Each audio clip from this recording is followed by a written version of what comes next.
Hello, everyone. First of all, greetings, festive and season's greetings to everyone. I hope you all had a lovely holiday. I hope you all had a lovely, peaceful, joyful time, full of family, friends, connection, love, presents, cigars, whiskey, whatever you're into. I hope you had a wonderful holiday. I know I certainly did. I got some rest, relaxation, and put the feet up. And what I want to bring today is a contemporary analysis of Max Gunther's work DB Cooper, What Really Happened. This book has been discussed quite a lot within the Cooper vortex. And what I wanted to do was actually give a really fair kind of analysis of the work based on my own experiences. That's what I wanted to do. And first of all, what I want to make clear, I want to make clear what this presentation is not. Okay. This is simply my observations. Um, this is not an attack on Gunther. It's not an attack on any one person. It's not a fact-checking exercise, nor is it an editorial review. I just felt compelled to do a presentation like this, and hopefully you can see why. Um, and I suppose without any further ado, I will introduce myself for anybody that doesn't know me. My name is Jude Morrow, and I am both a traditionally and self-published author. I have written two fiction books, or sorry, two non-fiction books and three novels, two of which have been released. I've been on both sides of the fiction and non-fiction worlds. And I'm hoping that by drawing on these experiences, both of mine and people I've consulted and publishers and publishing houses and literary agents that I'm connected with, that I can share some, let's call them circumstantial findings. And I want to make clear too, I would be delighted to be wrong. I would be delighted to be wrong. If anything in this presentation you feel compelled to say, no, Jude, you're wrong, I have no agenda. I don't want to be right. I just I want to share my thoughts and opinions, and my mindset, my beliefs are perfectly malleable. They're perfectly able to be influenced by anybody. I am not a closed door, or excuse the pun, a closed book. Uh, Yes, I've written books, but my main kind of career is I'm the founder of Neurodiversity Training International. We bring neurodiversity training and development, autism, ADHD to schools, corporations, Ivy League universities, Fortune 500 companies. Have been around the world for quite some time and on every continent. We've partnered up and delivered training and collaboration and development programs with huge organizations like IBM and Google and Three Mobile and loads of other really cool people. Um, as an author and entrepreneur, I was featured in Forbes magazine. I've given two TED Talks, which are available on YouTube. Go and look at them. I sort of cringe because whenever I did my first TED Talk quite some time ago, I was over 100 pounds heavier. So yeah, sometimes I cringe looking at my little pudgy face. And not only that, but I was the recipient of the Living Now Gold Medal in 2021 for my first book, which was this one, which was Why Does Daddy Always Look So Sad? That was my account of growing up as an autistic child in the mainstream school system. Then, Loving Your Place in the Spectrum. This was like a non-fiction, like collaboration piece between me and some other writers. I'm going to lean very heavily on the experience of writing that book in particular, um, for what I'm going to discuss in terms of DB Cooper, What Really Happened by Gunther. My first novel, The Ghosts of Brian's Past, is like a local history, the Order of Malta, the Northern Ireland Troubles in Derry, where I live, where I grew up, where I come from. And then, of course, this guy we all know, Dan Cooper, which was my most recent novel, which was published in 2023. So I've been on both sides of this fence where I feel that I have enough literary experience and connections and contacts and processes to be able to give a fair judgment as to what I interpret out of Max Gunther's work. So hopefully you agree with me. I have some sort of experience in this arena to be able to chat about it, hopefully coherently. Let me remind you all again, this is not an attack on Gunther. In fact, it's quite the opposite.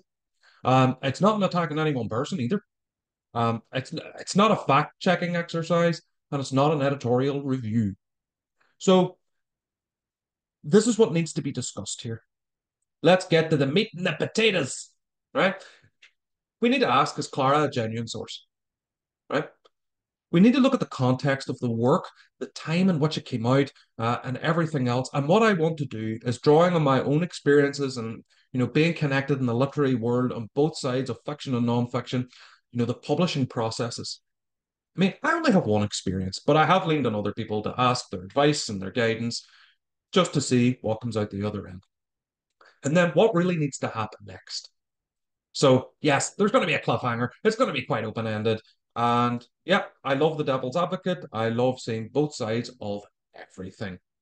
Now, what I want to draw your attention to first, and we'll focus on more on it later, is a snapshot kind of body of Max Gunther's work as an author. So we kind of get a sort of a sense of a theme and a style of what he writes at. How to Get Lucky, really great book title, can be interpreted in many, many different ways. Instant Millionaires, The Secrets of Overnight Success. Again, very enticing. But interestingly, writing and selling a non-fiction book. I particularly like that one. Now, as I say, I love these titles. I love these kind of covers as well. They're very creative. Almost genius. Even this one, the Zurich Axioms, I'm not sure how to pronounce that word. I'm sorry. If you've got the price of this book, stake it. And then a health warning: this book can make you rich. So, very, very good. I love those covers. Well, although the writing and the selling of a non-fiction book, the cover to me personally, a little bit uninspiring. What might have been the intention? I know people say you can't judge a book by its cover, but in the literary world, there needs to be a reason to take it off the shelf.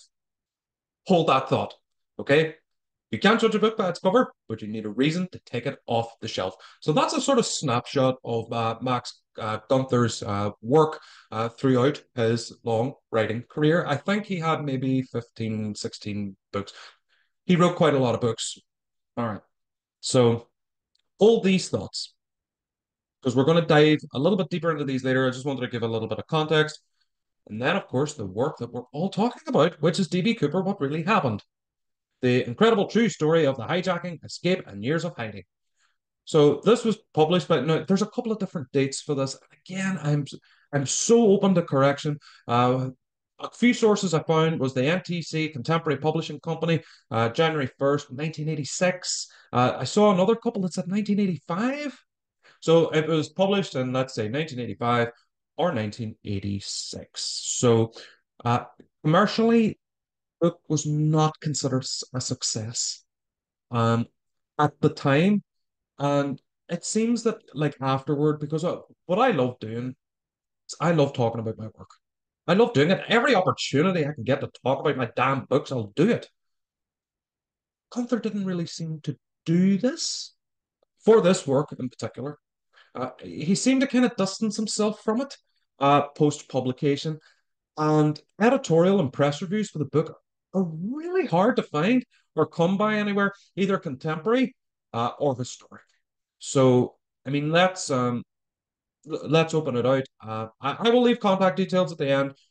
Post comments, links, whatever underneath. But I find reviews quite hard to find. I subscribe to archives, literary things. I know who to ask to get stuff.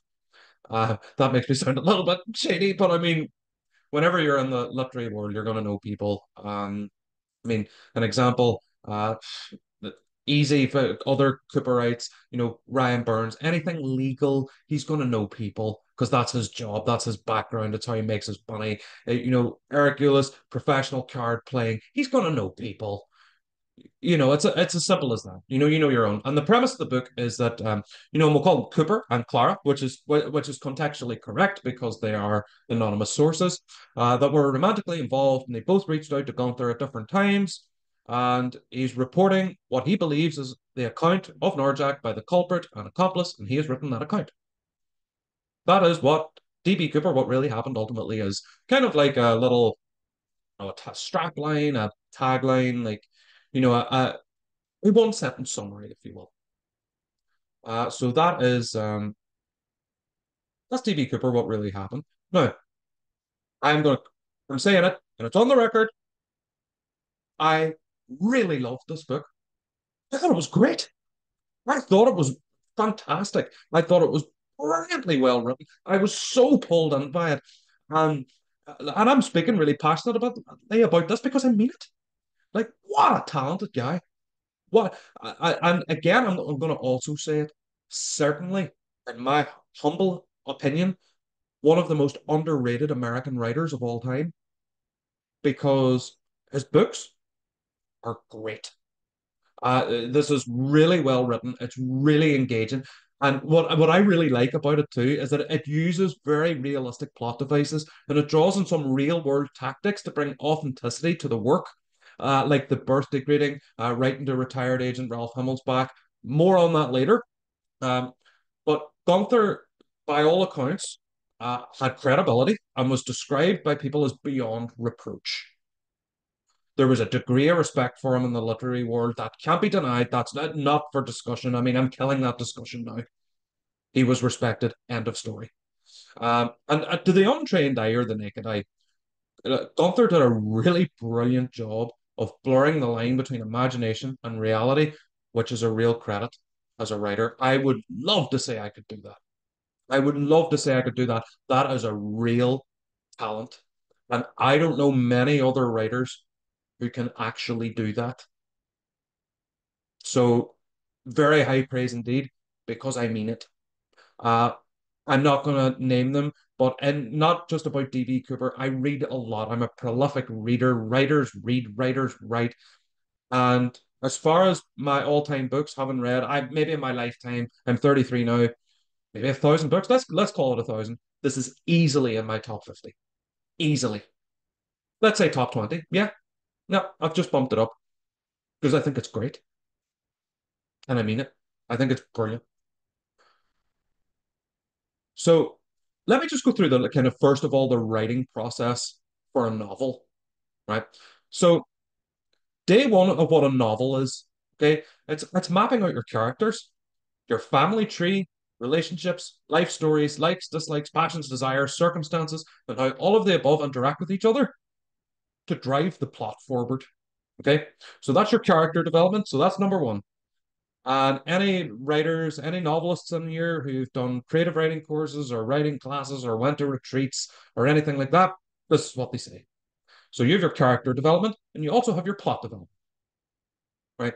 Where you've got the pace of the novel, how long it is. I mean, with mine is a few hundred pages. Mine is longer than Gunther's. There's two more acts in it, and Gunther's book is quite short. I would have loved mine to be slightly shorter, but again, such a good writer and can convey the message so well that he didn't need the word count, which is a talent in and of itself too. So plot development is the pace and the circumstances, how quickly something moves, and at what pace I'm bringing it all together. It's your situations, the circumstances the characters find themselves in, what problems they're experiencing, and how they're overcoming them and how the characters, and I've put these in parentheses or brackets, depending on where you are in the world when you're watching this, is how the characters react or act in relation to these situations, problems, and the pace of them. And both of these things are what publishers or reviewers want to see before commissioning or reading a book. Okay, so a lot of people place an emphasis on with Gunther's notes. In relation to the FBI. So what I want to do is I want to show them first and foremost. I want to show these as best I can. So I'm going to just X out of the presentation just very, very quickly. So I'm going to go to Gunther's notes, uh, which are here. They're available. They're available online. So it's about 12 pages. So notes on the phone, interviews with Clara. These are things that uh, basically are called Gunther's notes and transcripts, right? So we'll identify it as Clara, extraordinary adventure, biggest event of my life. Frankly, I need money. Uh, Maybe at this early stage, you may be seeing where I'm going with this, but I read all of this. And that's great. Are they journalistic notes to inform a nonfiction work? I don't believe so. I believe this is a sales pitch for a publisher or for reviewers. So, very detailed. He's going through his family tree. Both of Cooper and Clara. Mother worked in factories. Father was part Indian. Smart kid, good student, only child. There's the family tree. Young businessman, popular. How he's revered by others. World War II, Europe, Army Airborne. Life story arc. These things that are really, really important in building a synopsis of a book. Um, very much plot points. I mean, that's what they are. I mean, really, with DB Cooper, I had to do the same thing.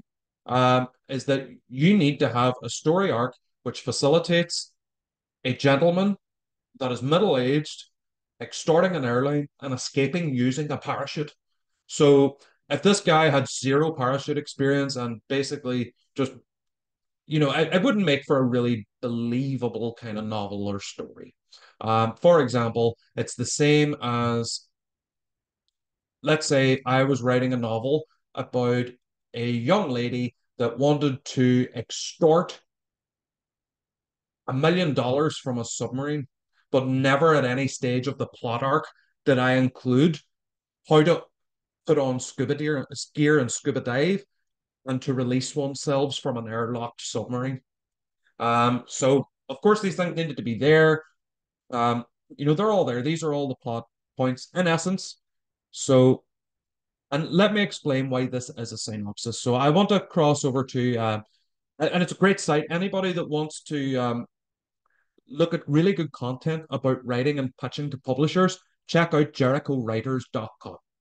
So this is a really good article that's here. And if you go to literary agents or publishing houses that accept submissions without a literary agent, what they will ask for is a synopsis highlighted here, and I will close up on it. So this is telling an agent directly and clearly what the plot is, a clear picture of the narrative arc, identify the main characters, a hint of any major character development arcs, kind of like extorting an airline and jumping out using a parachute. Make clear what your hook, your premise, or your elevator pitch is. So what the elevator pitch, in relation to this, from what I can see, is an authentic true story. True crime is the most competitive book market in the world, I think, behind children's books. So this is a really good hook line. And it's great, and it does draw you in. If you set your eyeball on these Gunther notes slash synopsis, you will be drawn to the bottom because he's such a good writer, and it's very, very well done. So much so that a lot of my own novel about DB Cooper was based off this synopsis. Like it's the way it flows, and it's a really great. It's a remarkable artifact into the Max Gunther writing process of how he maps out his characters, how he maps out the story, um, which is great. So demonstrate implicitly its appeal and how plot momentum increases, and he does that all the way through it. And share an ending that feels satisfying. So publishers and literary agents and reviewers, they get hundreds and thousands of freaking emails every week. Hey, please read my work, please publish my work, and so on and so forth. So what I assume Gunther may have done is he may have made, I don't know, maybe 50 copies of this with a cover letter, uh, and sent it to publishers to see who would commission the work. Because that seems very, very much what it is. I mean, I have had two novels published. I've written three, one's in the can. And this is very much, having written hundreds of these, was the aroma that I got from it. That it's a synopsis, that it's for a pitch to a publisher, and likewise to reviewers, magazines, newspapers, radio shows, pretty much all the kind of book marketing media of the mid 1980s when this book was released is very much the same now. Like I do a lot of radio. I mean, as far as some of the promotional stuff for my novel, some members of the Vortex were involved in it as well. Were interviewed along with me. Um, so there we are. Um, that I suppose is the first kind of thing. Whenever it comes specifically to character development, as we know it, and that's very much what it looked like to me. Where yes, those notes were certainly sent to Ralph Himmelsbach, uh, but I don't believe that Himmelsbach really saw that as an authentic uh, source, for want of a better word, to inform a work that could progress an investigation. Even in the writing tone of the book itself, the descriptors, like even in chapter one, the lovely wooded area, the lovely place where where Clara grew up and stuff like that. It really pulls you in. It really pulls you into that space, that place, and that time. Whenever Clara was growing up and had lost her father back at the start of the 1950s, he's really captured that. And again, higher praise. I'm not an American, nor was I born in the 50s, but I was right there with her. I was right there. And I would love for to create a character and arc similar to that. But everything with Himmelsbach's notes versus a synopsis that any publisher or a literary reviewer would want, they very much correlate. They very much correlate. So, but what Gunther does do as well is that he gives a disclaimer. No, let's uh and disclaimers are at the front of every book. So Gunther's very open and saying, I've never met this person. The publisher had never met this person in person. And seemingly after 35 years, there's no dictaphones of interviews, there's no transcripts, seem to have been kept or anything that I could find. Because, I mean, what we're dealing with is an unsolved capital crime of an escapee parachutist with 200 grand that was never found. And this was, well, I think Gunther was first supposedly contacted in 1972 and then contacted again in 1983 or four, maybe. I'm not too sure of dates, but you know, as a journalist, I would suspect and assume that there would want to be a meeting in person because if we look at other DB Cooper works that are most certainly non-fiction, um, the Torah, Bruce Smith's book, DB Cooper and the FBI, uh, Bruce met his sources. He sat with them. He spoke with them. They were happy to give their names. Um, Jeff Gray's book, Skip's book. I mean, all the books. They spoke to their primary sources, were able to give their names, kept some transcripts, kept a lot of notes, more than a 12-page, what seems to be a synopsis. Um, Again, if these notes exist, now people seem to think that maybe I'm just speaking from 2023 here, that authors keep all these notes and everything else. If it's a work of non-fiction, you need to keep them because potentially and legally they can be discoverable and would have been at that time as well. So, if there's any more information or kind of notes or anything from Gunther that anybody can share to offer more legitimacy, for want of a better word, I'd love to see them. Uh, so, let's look at the legal cover here. Now, the way it's worded in the first kind of opening remarks of the book, uh, basically, to sum it up in a sentence, it is this is what was told to me, which is unfalsifiable. Do not think I'm calling Gunther a liar. Did someone call Gunther and give him this story? Maybe, maybe. It's but it's unfalsifiable. Basically, it's our word against Gunther's against the publishers.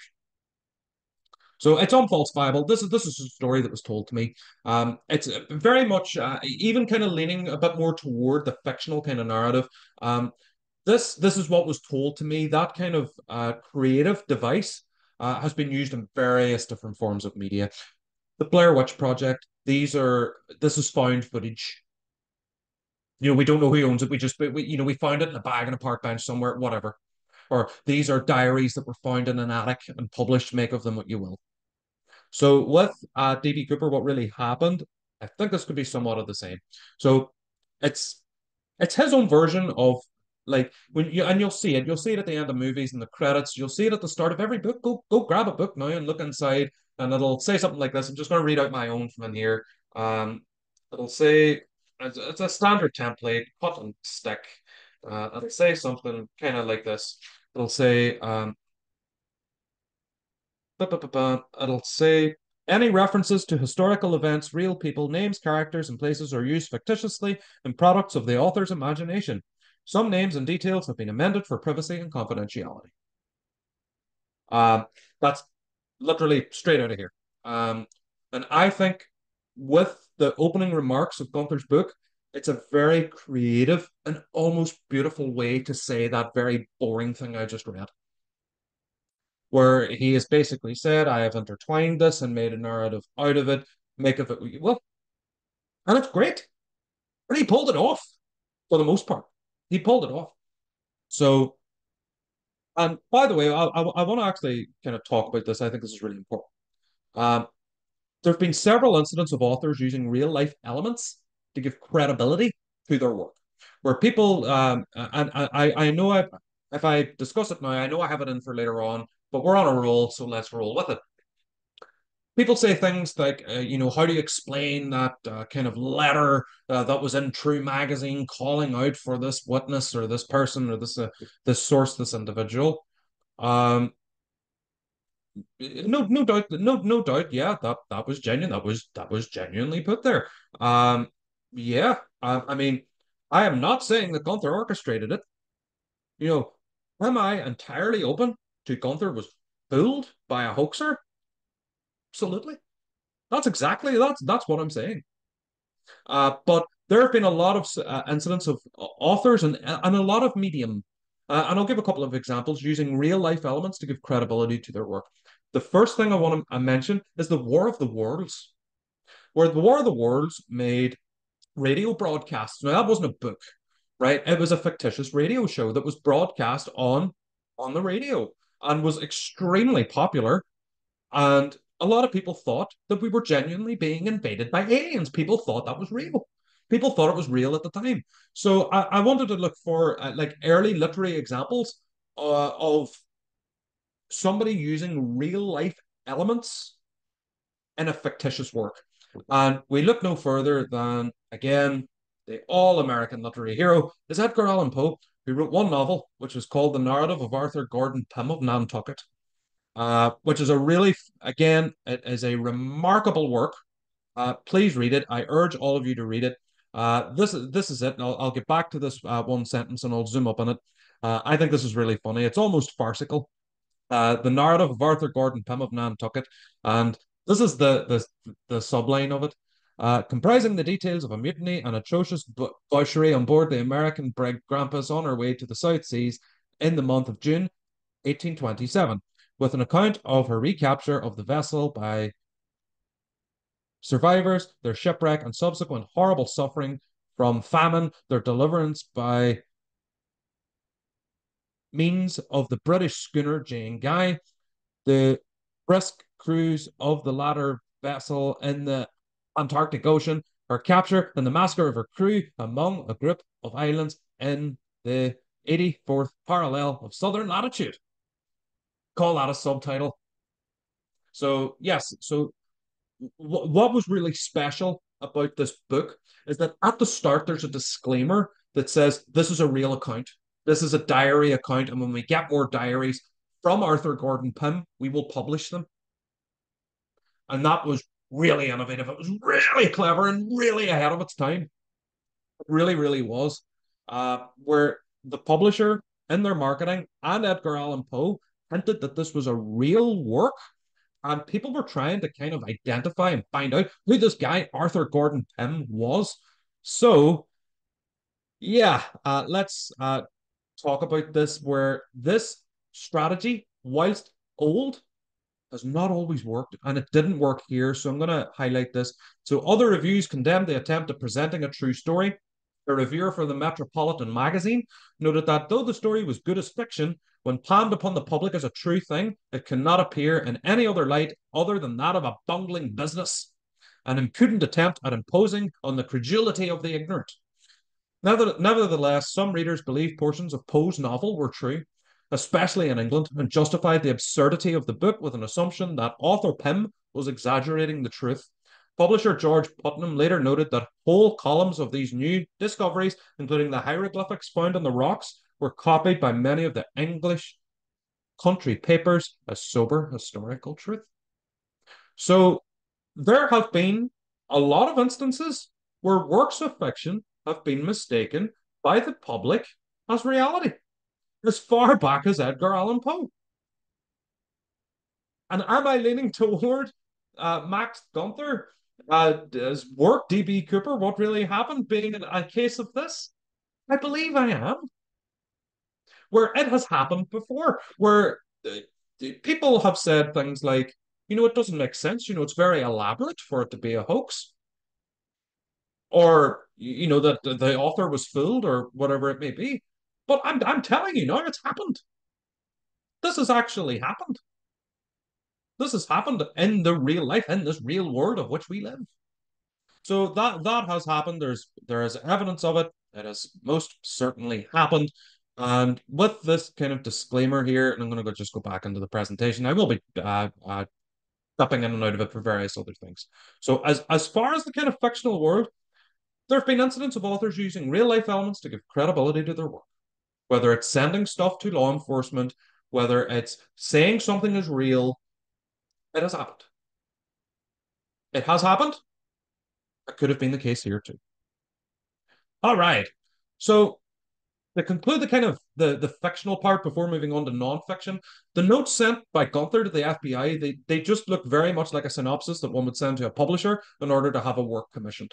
The synopsis was sent to Ralph Himmelsbach, retired, and not the actual FBI field office managing the case.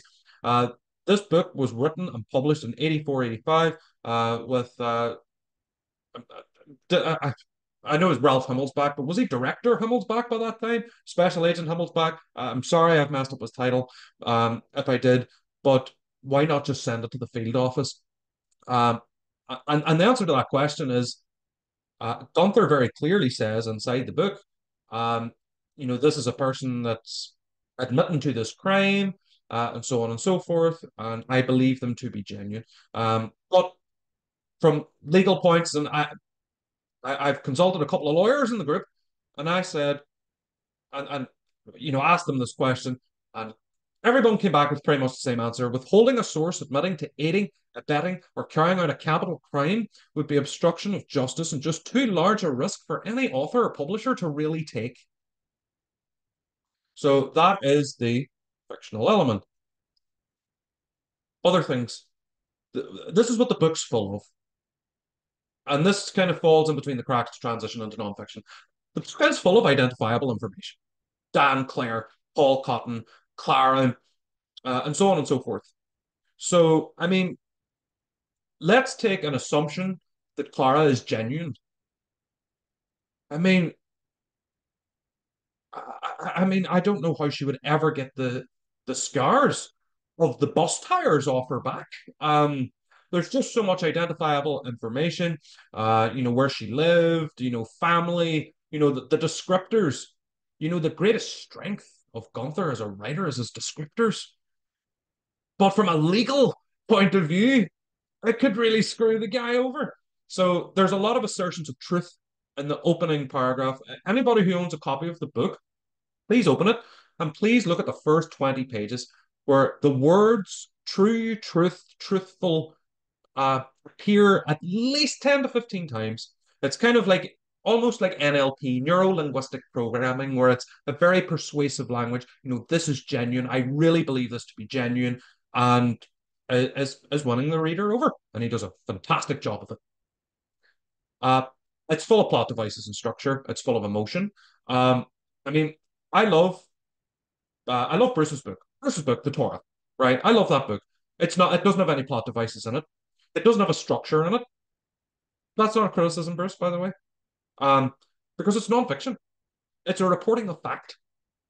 So it doesn't need a structure so much where Bruce gets, systematic titles, discussion points, and is talking through them. Ryan Burns in this book, if it ever comes out, for the love of God, release this book. It doesn't have plot devices or a structure. It just doesn't, because books that aren't novels or historical fiction don't do that. I mean, my book has plot devices and structure and exaggerations and things I extracted from my read. Then the links to the real world. I do love that. I love that. I think that's great. I wish I could have something like that. And for another book that I'm planning, it's going to be very heavily influenced by this kind of tactic. Okay, so let's talk about non-fiction and anonymous sources, because this is where things get sensitive. So, publishers and journalists, by their very nature, are very, very good at protecting the following things: their reputation, their sources, themselves legally, and are strongly encouraged to follow genuine processes to ensure a work's credibility and that the sources provided in the book are authentic and genuine. Let's give a balanced view here. Everything that I'm about to discuss was not legally mandated. There was no real legal obligation to do this, what I'm about to discuss, but it certainly would have been very, very encouraged and very, very risky not to do so. And to find another work that didn't follow this process or elements of it, I find would be just exceedingly rare. So let's the whole American phrase, let's unpack this. I don't really know what that means, but I find myself saying it anyway. So yes, my second book, which I talked about, which was called Loving Your Place on the Spectrum. And even with one of my novels, I did have anonymous and named contributors in both of those books.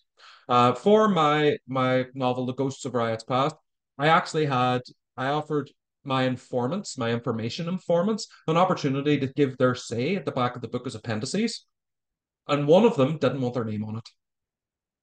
So even for other elements of my second book, now, by the way, my publisher, I'll go back to those books just so you can see them. My publisher for these first two books is Beyond Words Publishing. They're the publisher that published The Secret. And do you know where they're based? Hillsborough, and that's in Oregon. And uh, what anybody can do, invitation, wide open. I'm sure every DB Cooper author or any author ever, for you, for release forms and what everything else to basically that they are willing to stand over a publication that my sources and that my people were genuine. So there we go. Now, in the year 2023, and 22 and 21 and 20 and 19, the last few years in the development of all of these books really is that it was all done through encrypted software, like anonymous video calls. Myself and Ryan had a big call yesterday. Ryan, I believe, if I'm recycling the conversation correctly, is that for informants, whether it's for books or cases, they can, through an encrypted software, meet the lawyer or the publisher or the defense or the prosecution, whatever. So it can happen. It can in 2023. Can I have an anonymous source that I've never met in person? Yeah. But in 1984, much more risky. So this would kind of be the process. Let's go on a journey back through time. Right. Now, again, Cunningham and me spoke about this less than an hour ago, um, about the legalities of it. Is anything I'm about to say totally 100% legally mandated? No, but it's very good practice to do so. So let's pretend you are a publisher and I'm the author. And I'm saying to you now, you're the president of this publishing house, which has a decent reputation, a decent sales record, and several award-winning authors on their roster. So I come to you with a book and I say, look, somebody has told me this story that they know what happened to DB Cooper. Now, I've never met them. I haven't got any tapes. I haven't got a dictaphone. I haven't got any transcripts. They just called me now and again and I wrote it all down. So, what's the first good course of action to take is a non-disclosure agreement between the source and the publisher. And that can be arranged through the source's lawyer, and I believe at the expense of the publisher of the book or against the author's advance royalties check. We're not going to get into the weeds here, but there were many people who were mob rats or rats in the Hells Angels motorcycle club that were informants Even in Irish history, there were police informants, IRA informants that signed non-disclosure agreements and met publishers to verify that their story was genuine and was authentic. And those records were kept and can be foiled with redacted versions. Another thing is a release form would be signed. So let me just show you an example of a basic non-disclosure agreement that a literary lawyer, yeah, I'll call her a friend, sent to me. Just again, very, very basic stuff of something that a publisher, probably through good practice, should have commanded Clara sign. Basically, that she's genuine and that she's a real person. The receiving party agrees not to disclose, copy, clone any confidential information. So the disclosing party, um, and basically that they will cover her. That basically the reassurances that Clara is seeking in Gunther's synopsis. This is the only real way to do it legally in a court of law in the United States or the European Union or anywhere. Because Clara, as a source, is wide open without this. Wide open. So that's a very, very basic non-disclosure agreement, which basically prevents everybody suing each other and can lay out the terms and conditions, like royalty checks, because I mean, she was financially driven in the beginning, but then all of a sudden didn't want any royalties, despite having one of the most sought after stories, not just in American criminal history at that time, but probably now of all time. So, hmm. So there absolutely is no non-disclosure agreement that I know of. Maybe there, who knows? Maybe somebody's looked for it, who knows? But this is the process I had to follow. I had an anonymous source that gave me information, and they wanted to be protected. And the process there was, I needed to have them. I needed to sign a non-disclosure. The publisher needed to sign the non-disclosure, and the person, where you'll see at the bottom there. Oh, yeah, the signature and date. I mean, down here you'll have all the parties. You'll have the publisher, the informant, which will be redacted, and the author. But my name can't be redacted. It's between me and a publisher. It's our work, so that can't happen. So maybe this exists for Clara as a person. Who knows? It was 1985. It's now 2023, nearly 2024, and this hasn't surfaced. This just hasn't turned up anywhere. All right. So, I mean, if we go back in here, so oh, whoops, oops. So if I go back to the original slide of what else is really needed, a release form. So let's look at a release form as well. So this is a release form that is almost identical to the one that was used in my books as well. So let's say the process one, you've signed an NDA. Your transcripts are going to be kept secret. They're going to be sent through a secure network, secure mail. And these processes were very much in existence in the year 1984. They definitely were. There are lawyers in the vortex and outside of it that will attest to that these processes, these forms, this information was available, this process was available. Was it legally mandated? Not really. But it's very good practice to do so. So let's pretend Clara signed an NDA and it's out there. So at the point of the manuscript being finished before going to print, there's a final signature. Uh, Basically, that we have represented the story correctly. I have read this book and it's fine, and you won't sue the pants office, basically. So, being of lawful age expresses, releases author as publishers, licensees, agents, successors from all liability for claims or demands arising out of this agreement, included but not limited to libel, slander, invasion of privacy, or any other claim based on the use of the name of the releaser or the book or in any derivative works such as, and then rights like audiobooks, radio broadcasts, motion pictures, television, etc., etc. So that's the second thing that would exist. Now, the real kind of problem is the publisher, again, that we know of, did not meet with the source of a book that was going to contain their logo and their reputation. and everything else. It just doesn't seem as if that process was really followed because here are the risks of not following those guidelines. I mean, publishers and authors have a duty to protect and nurture anonymous sources. Like, ask yourself, is not following them worth the risk to the author, the publisher, or even the source? Like, look at what could happen. Lawsuits. I mean, if none of those forums was, I mean, Clara could sue the pants off the publisher and Gunther. Was there a lawsuit? Maybe there was. I don't know. Not that I've seen. But probably the worst thing for any publisher, it's reputation damage. Like, would you risk a work being put into the public domain that could so easily have backlash? You know, certainly with all the identifiable features in the plot of the book, very possible. And then distress to the source. I mean, with this case, I mean, you've got an accessory to a capital crime. I mean, at that time, Clara was maybe looking at prison time. I don't know. I don't know what the. I mean, if Clara was put on the dock today, if she's still alive, what would she get, or what she get at that time? I don't know. It's not the discussion. But here's the thing, and I really I know I alluded to them earlier, but I want to get to them now again.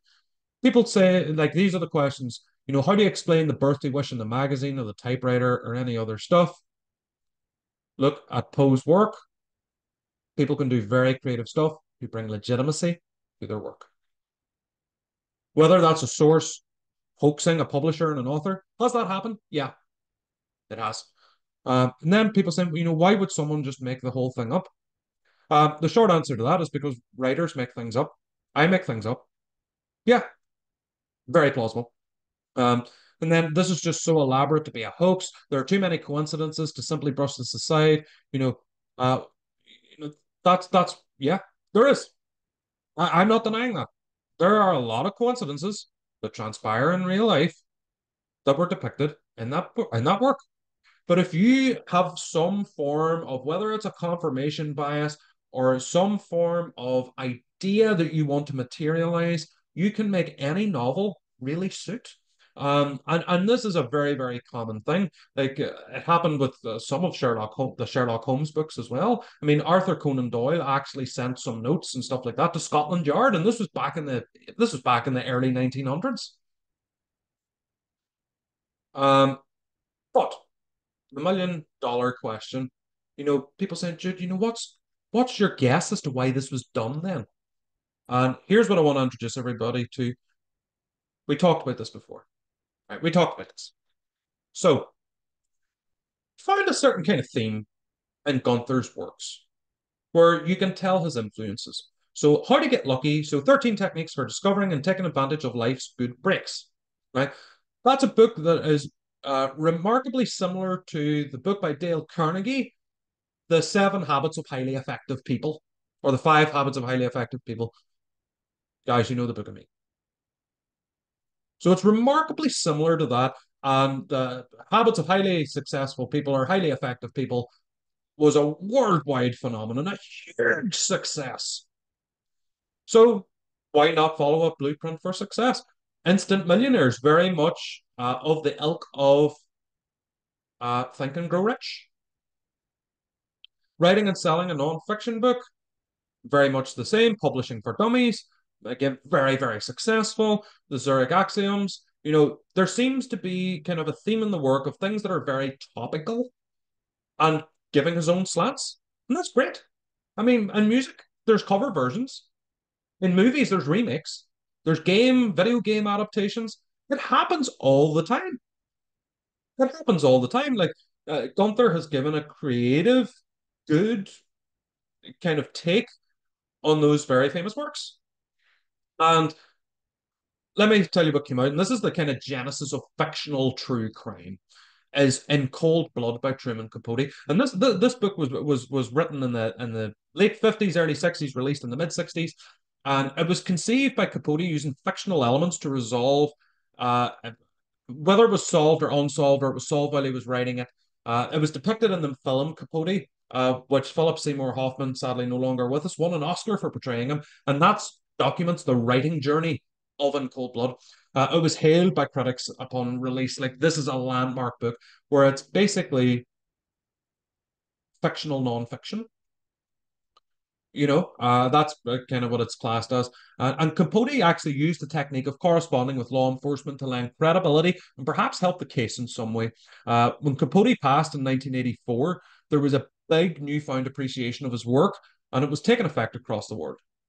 For this work in particular of In Cold Blood, um, he kept 8,000 pages of notes and interviews and transcripts, letters from sources. Um, and Capote actually met and conducted personal interviews with the killers in the lead up to their executions. They signed all the paperwork, receipts were kept. So, for the sources for Capote's book, they can be foiled. It can happen. So, this book had a real big revival in 1984. And this was very topical, very in the news. Don't quote, but I think it crept its way back onto the New York Times. And this was upon Capote's death in 1984. Then what do we have in 1985?